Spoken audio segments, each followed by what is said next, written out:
Ya, assalamualaikum warahmatullahi wabarakatuh. Sebelumnya, perkenalkan nama saya Muhammad Faisal Dharma Putra dengan NIM 13011834483 dari kelas IF 4212. Demi mempersingkat waktu, langsung saja saya mulai presentasinya. Di sini saya menggunakan data salju karena NIM saya berangka ganjil di belakang. Yang pertama saya mengimporkan library-library yang dibutuhkan seperti Pandas, NumPy, Matplotlib, Seaborn, Math, Scholar, dan juga TKDM. Dan yang berikutnya di sini saya meread data, yaitu data salju train dan juga data salju test. Dan di sini saya mengeprint si data trainnya itu seperti apa dengan 5 data pertama, dan di sini saya mengeprint data test dengan 5 data pertama.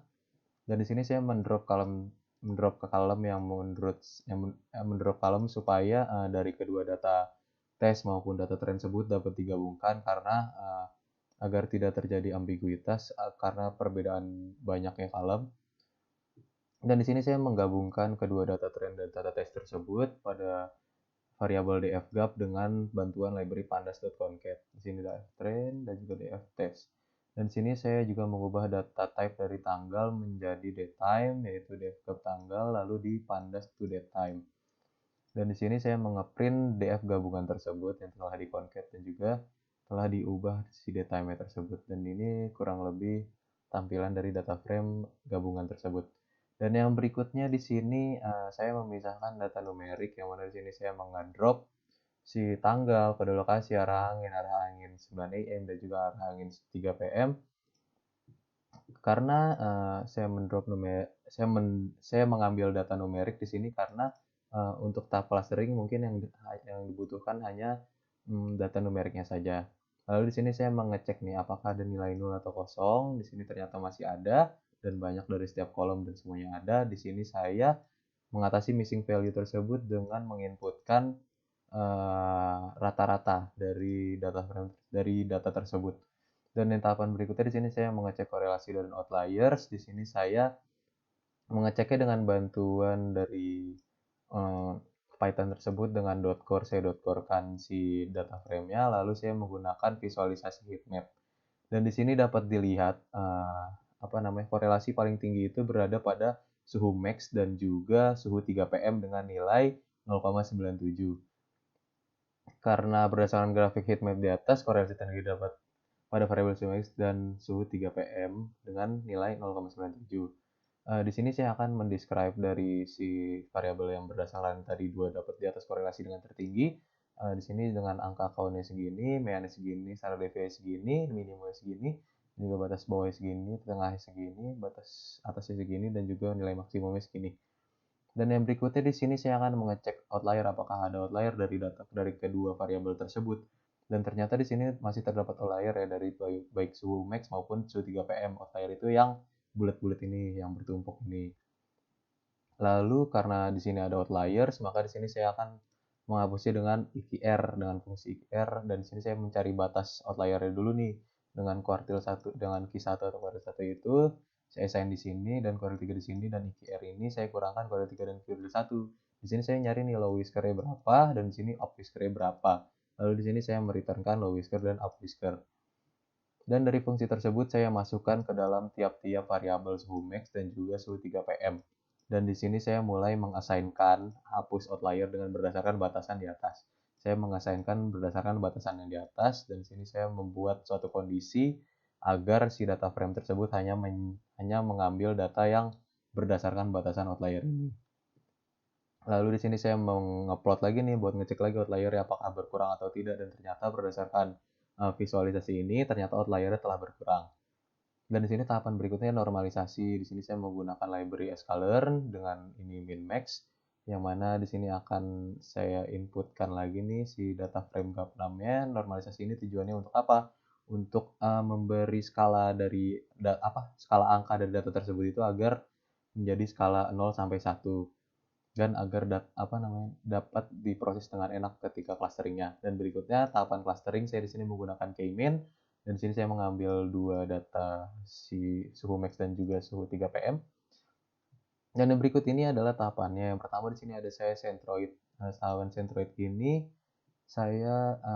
centroid ini adalah mengambil nilai random nih. Jadi tahapan pertama dari clustering K-means itu dia mengambil nilai random nih. dengan algoritma seperti ini. Lalu yang berikutnya Euclid, di sini saya menggunakan Euclidean distance untuk mengukur jarak nih antara si centroid ini ke setiap tiap data.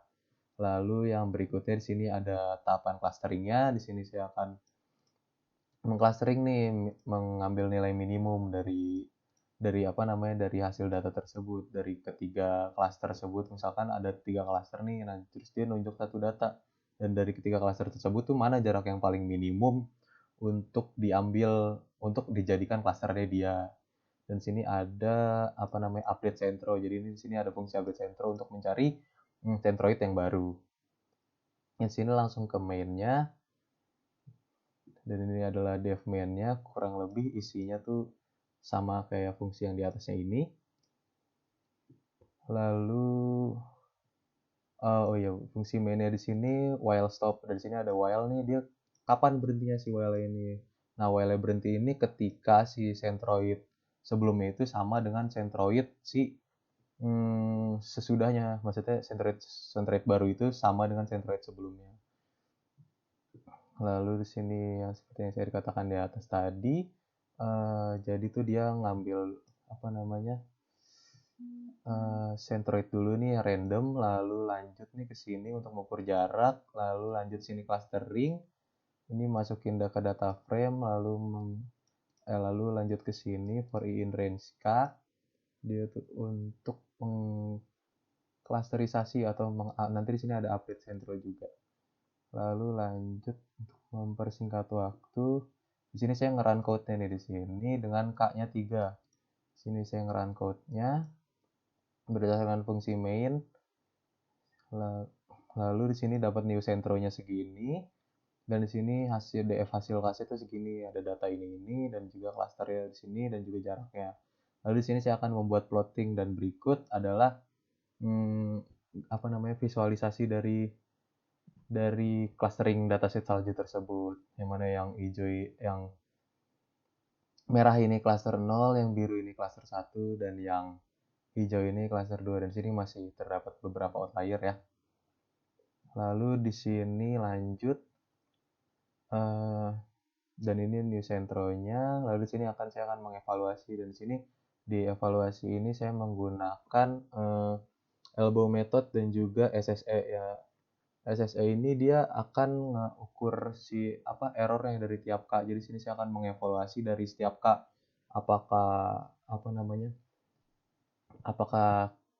K yang bagus tuh yang mana buat si clustering ini. Jadi di sini saya membuat fungsi SSE dan seperti ini ya pembuatan fungsinya. Saya di sini mengkuadratkan si data hasil ya. Data hasil saya ngambil jarak si data hasil itu dan juga saya mengkuadratkan di sini.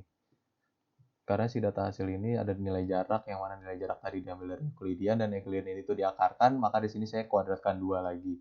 Karena menurut fungsi SSE itu dia akan dikuadratkan dari hasil penjumlahan jarak-jaraknya. Lalu di sini ada fungsinya ya, mungkin fungsi dari penjalanan metode elbow-nya. Dan langsung mungkin ke visualisasinya. Saya di sini cukup lama ngerannya. Nah, di sini bentuk visualisasinya.